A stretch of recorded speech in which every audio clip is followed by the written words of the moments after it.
Creflo Dollar. Would a man rob God? Tithes and offerings. I want to give all the honor, glory, and praises to YAHAWASHI, YAHAWASHI, by Hashem QADASH. Adobe also my elders at Great Millstone taught me this truth.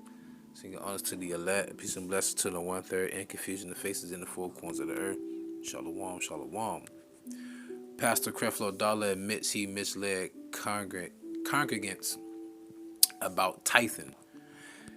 Man, our people have been doing this for years, decades. Pretty much using the faith, the sincere belief and faith, though they have a zeal, I should say, but not according to knowledge of the Bible, right? And you use that against them to make money. So, in a sense, now you want to come about and say, oh, what you did was misleading. The damage is already done. And on top of that, you're not even coming in the spirit of who the Messiah is, whom the world ignorantly called Jesus. His name is YAHAWASHI. They didn't speak English 2,000 years ago, people. Why y'all still using that name that start with J? But besides that, in this article, it says the American preacher Creflo Dollar, I call him Creflo Take Your Dollar or Creflo Snake Your Dollars, is reportedly catching heat from other pastors after admitting to his congregants that he lied to them about tithing. Okay? Quote, today I stand in humility to correct some things I've taught for years and believed for years. Yeah, you benefited from it from years. Okay? And it goes on to say, that was unquote. He went on to explain that tithing is no longer relevant, listen to what he say, for New Testament believers as it is a law of the Old Testament. Dollar cited Romans 6:14 to stress that Christians live under grace and not the law of the Old Testament, Black Enterprise reports. Now, I have a couple things here that I disagree with. First and foremost, you can't have one without the other. The Old Testament and New Testament are a catch-22. Even the Messiah said, YAHAWASHI say, I come in the volume of the book, it is written of me. That's what it said in the New Testament as well, and in the Old Testament.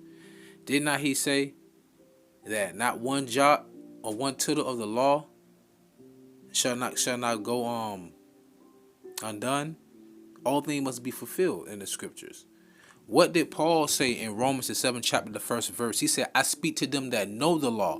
Know ye not that the law have dominion over a man as long as he liveth? So as you breathe right now, Mr. Dollar, you under the law. But will you be saved by the law? No. You shall be judged by the law if you willfully sin. Does not the Bible speaks about willfully sinning? What y'all preach don't make any sense, because that's like if someone commits a heinous crime and you pull tooth and nail to prove their innocence. Let's say they're not though. Okay, but they get off scot-free. And then they go back again to do it. So it's like Yahushua died for what? One time for you. And then you're going to go right back to sinning again? You pretty much saying that you fighting for me to get out of jail was nothing, and you dying for me to be redeemed is nothing. That don't make any sense, people. He did not die on the cross for you to continue to commit sin, because Mr. Dollar, I take it you're a married man, quote unquote, right? Married. So how about you allow another man have sex with your wife? I mean, if we're not under the Old Testament, then adultery is null and void, right? Isn't jealousy the rage of a man also? You make no sense. But let's get to the tithing. All right. Malachi 3:8. Yeah, I'm going to the Old Testament and I'm going to jump back to the New. Will a man rob God? Yet ye have robbed me. But ye say, wherein have we robbed thee? In tithes and offerings. Yeah, you did. And you know what you were doing. Ye are cursed with a curse, for ye have robbed me, even this whole nation. Because the word is only for the nation of Israel. That's who the Bible is written for. The so-called Negro, Latinos, and Native Americans. That's our history. Right? But see, you took the word and use it as a weapon. We take the word and we use it as medicine for our people. You use it against our people. You wrong. And the Lord's going to deal with you for that. Right? Matter of fact, doesn't it say in the New Testament, it says, he that doeth wrong and know of that is wrong is sin? So if you do wrong, your conscience bear witness. Even Paul said it. Paul said, my conscience bear witness, I lie not. So you have a conscience, right? Oh, nah, most of y'all don't. Man, come on, man. You know you were doing, you robbed God. Now, let's go into tithing. Because when you read the article, man, this is sickening. They say tithing is when you give 10% of your income to your local church per Black Enterprise. Dollar says the manufacturer 10% figure is all wrong. First and foremost, it's not even going to your church. The tithe went to the Levites to begin with, who were the priests. The matter of fact, the first tithe author, no, I'm not gonna say that. The first offering really was with Cain and Abel. But speaking of after the flood, Abraham gave his 10%, so to say, or his tithe and his offerings to who? Melchizedek, Malak Tazadok, the high priest, didn't he? Who we know to be YAHAWASHI. That's another story. So the tithes was originally for the Levitical priests. Why is that? Because the Levitical priests didn't have their own land in the land of Israel during the time of antiquity. They didn't have their own inheritance, so to say. So the Levites pretty much lived in all the provinces of Israel, and they taught us the law, and we paid them tithes. We always gave them root and board. So the Levites will pretty much be home base in one of the provinces of Israel, and we gave them tithes. That's the original purpose of the tithes. What are you talking about? Let's get that though. Numbers 18 and 24. But the tithes of the children of Israel, which they offer as an heave offering unto Yahawah, where you see our capital Lord letters and Lord, that's on the tetragrammaton, which would be Yahawah, the Lord's name, I have given to the Levites to inherit. Therefore I have said unto them, among the children of Israel they shall have no inheritance. So the tithes were given to who? The Levites. Or to your local church. And y'all don't even be fixing them roofs. You know what I'm saying? Come on, man. And really, it's supposed to be like for the storehouse, like for the poor. But really, it's for the Levites because they taught us the law, and we would give them room and board. That's how we was, man. Oh, okay, you coming to our province, you coming to our area, and you know we got you. We brothers, we sisters. You know, that's how it's supposed to be. Now, saying that we not under the Old Testament, I want you to explain this to me, Mr. Dollar, right? Because this is Red Letter, whom you ignorantly call Jesus. This is YAHAWASHI speaking. Listen to this. Luke chapter 5, verse 12 through 14. And it came to pass when he was in a certain city, behold, a man full of leprosy, meaning that you have no melanin, you lack melanin, who seeing YAHAWASHI fell on his face and besought him, saying, Lord, if thou wilt, thou canst make me clean. And he put forth his hand and touched him, saying, I will, be thou clean. And immediately the leprosy departed from him. Here comes the point. This is what YAHAWASHI said. And he charged him to tell no man, but go and shew thyself to the priest, and offer for thy cleansing according as Moses' commanded, for a testimony unto them. So here it is, the Messiah, the only begotten Son, YAHAWASHI, after he healed the man with leprosy, he said, don't tell no man, but go to the priest and give an offering according to the law of Moses, and let this be a testimony. So you mean to tell me that the YAHAWASHI was doing something wrong? So you mean to tell me YAHAWASHI didn't know? I speak as a man when I say this, jokingly. YAHAWASHI didn't know that they wasn't under the law. He is the... What happened when they picked the corn out of the field and they were eating? He said he's the Lord of the Sabbath. Isn't the Sabbath the part of the law? What are y'all talking about? You false prophets, man. You preach for hire, and you have a lot of blood on your hand. Wicked, man. You're really feeding off the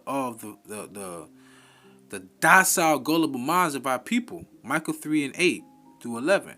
But truly, I am full of power by the Spirit of Yahawah, and of judgment, and of might, and to declare unto Jacob his transgression, and to Israel his sin. You're not full of the Spirit of the Lord. Because you're not telling our people about the judgments. You're not telling them about the transgressions. Are you telling our people to stop eating pork? Are you telling our people to stop celebrating Christmas? Are you telling our people to stop having that image in that house of that pale-faced, blue-eyed man who really was Cesare Borgia, who was the son of Pope Alexander, Rodrigo Borgia, the sixth Pope of Rome, one of the most deadliest, most cynical crime family during the 1500s? Nah, you won't. Verse 9, hear this, I pray you, ye heads of the house of Jacob, you false prophets, and princes of the house of Israel, that abhor judgment and pervert all equity. Are you warning our people of Revelation, the 13th chapter? Are you warning our people about the race wars that's about to come, the destruction, the economic downfall, how the Lord going to bring his wrath, his fury? Are you warning them? Are you warning them that the Lord going to come like a thief in the night? Are you warning them? I don't think so. Verse 10, they build up Zion with blood and Jerusalem with iniquity. The heads thereof judge for reward, and the priests thereof teach for hire. Exactly. And the prophets thereof divine for money. Sir, you know how arrogant you are? You call yourself Creflo Dollar. Hold on, wait a minute. Don't the same Bible said, know you not that a rich man shall not enter the kingdom of heaven? It is easy for you to stick a camel through the eye of a needle. I'm a little excited. I had class this morning. I had to train. It's easy for you to stick a camel through the eye of a needle than for a rich man to enter the kingdom of heaven. You gonna dub yourself Creflo Dollar. Y'all really take the Lord for a joke. But remember, he that laugh now shall cry later.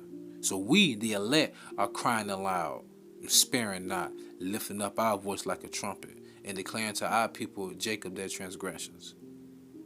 And guess what? We declaring yours too. The heads thereof judge for reward, and the priests thereof teach for hire, and the prophets thereof divine for money. Yet will they lean upon the Lord and say, is not the Lord among us? None evil can come upon us. Well, guess what? The Lord got you in the trick bag. Because the Lord's going to judge me. Not just, forgive me. Judge you for not warning the people. Need some water. Lord have mercy. A little excited. Nonetheless, though, the Lord set up watchmen. You're supposed to watch for the evil to come. If you're not warning the people, the Lord's going to judge you for not. If you know better, you should do better. It's as simple as that. Let me get these precepts and I'm going to close out. This is Ezekiel chapter 3, verse 17. Son of man, I have made thee a watchman unto the house of Israel. Therefore hear the word at my mouth, and give them warning from me. When I say unto the wicked, we got 2/3 of our people who are off. Thou shalt surely die, and thou givest him no warning, not warning, nor speakest to warn the wicked from his wicked way. So you know what's to come, but you're not warning the people. To save his life. The same wicked man shall die in his iniquity. Well, he wasn't going to change anyway. But his blood will I require it at thy hand. Why? Because you didn't make yourself a living sacrifice. You wasn't a watchman unto the house of Israel. Verse 19. Yet if thou warn the wicked, and he turn not from his wickedness, nor from his wicked way, he shall die in his iniquity, but thou hast delivered thy soul. So let alone, you're not even delivering your own soul, trying to claim to bring people in so that their soul can be delivered. Wow. Y'all a sad case, man. But enjoy. You have your consolation on this side.